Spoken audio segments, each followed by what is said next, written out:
আজকের রেসিপি একদম সিম্পল আর একদমই সহজ, বাড়িতে সবাই খেয়েছো বলতে পারো। তো চলো রেসিপিটা কি সেটাই দেখা যাক। আজকে করব টমেটো দিয়ে মসুর ডাল।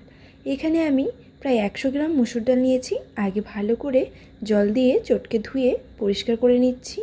এবার এটাকে কিন্তু বয়েল করব, একদম নর্মাল ঘরে যেরকম বয়েল করতে হয় ঠিক সেরকম করেই বয়েল করছি। এটা কিন্তু অন্য কোনো রকমভাবে কিছু করছি না। এবার ভালোভাবে বয়েলে বসানোর সময় এর মধ্যে কিছুটা পরিমাণে নুন দিয়ে দেব, যাতে খুব সুন্দর সেদ্ধ হয়।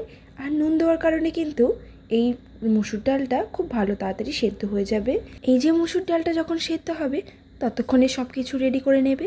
বেশ পরিমাণে নিয়ে নেবে রসুনের কোয়া, ভালো করে ছাড়িয়ে ছোট ছোট টুকরো করে রসুনের কোয়াগুলোকে কেটে রেখে দেবে।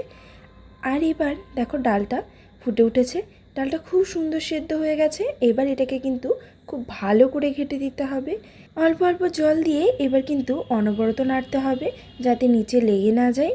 ভালো করে নাড়িয়ে নাড়িয়ে এর মধ্যে আস্তে আস্তে জলের পরিমাণটা দিয়ে দেবে। তোমরা তোমাদের মতো বুঝে শুনে জল দেবে। এখানে আমি বেশ পরিমাণে জল দিয়েছি। এবার এটাকে খুব ভালোভাবে ফুটতে দিতে হবে। তার আগে এর মধ্যে দিয়ে দিচ্ছি কয়েকটা কাঁচা লঙ্কা চেরা। এখানে কিন্তু কাঁচা লঙ্কাটাই বেশি দিতে হয়, শুকনো লঙ্কা দিতেও পারো না দিতেও পারো। এবার এর মধ্যে দিয়ে দিচ্ছি পরিমাণ মতো নুন। এবার দেব কিছুটা হলুদ গুঁড়ো দিয়ে খুব ভালোভাবে ফুটতে দিতে হবে। ডাল নাকি যত ফুটবে ডালের টেস্ট নাকি তত বাড়বে, এই কথাটা কিন্তু আগেও শুনেছি। আর এই যে ডালটা ফুটছে যখন মাঝখানে যে ফেনাগুলো উঠছে সেই ফেনাগুলো তুলে ফেলে দেওয়ার চেষ্টা করবে।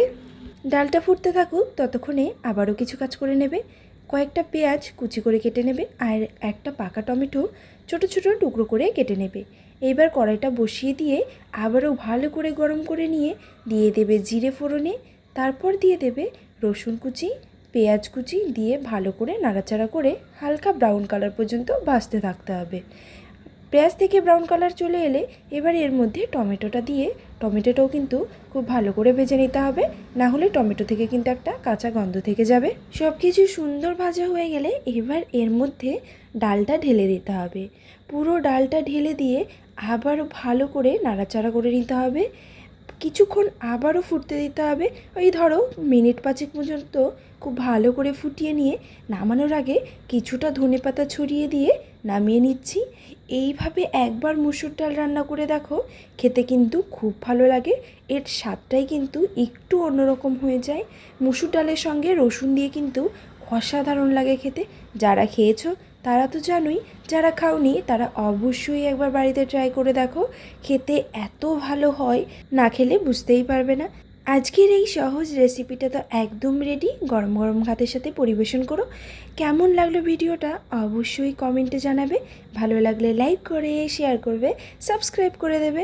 আর যারা ফেসবুক পেজ থেকে দেখছো তারা অবশ্যই ফলো করবে। টাটা, চলে আসবো আবারও নতুন একটা রেসিপি নিয়ে।